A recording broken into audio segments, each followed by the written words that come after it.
Thank you, Madam Head of Delegation. I was rather surprised, by the very specific information that we requested and rather general nature of your replies, which is perhaps partially explained by the lack of time. But often you didn't go into detail in your responses. You simply said categorically the information is erroneous, it's false, and then moved straight on. But I do want to come back to some of those questions because, as I said at the outset yesterday, we have cross-checked our information. It's credible.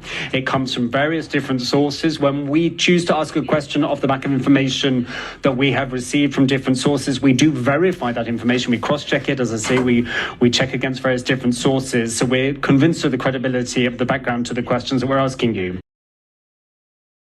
My thanks also go to Her Excellency for the information that she has provided us with thus far.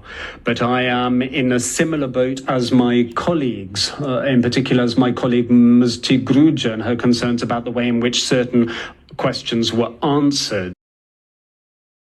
I am much obliged to you, Chair, and I also thank the delegation, although I share the same concern about the way that our sources and the reports that we have received have been dismissed to a certain extent out of hand, with references to the credibility of our sources who provided us with reports and information. That doesn't allow for a very positive dialogue when there is such a confrontational response, I fear.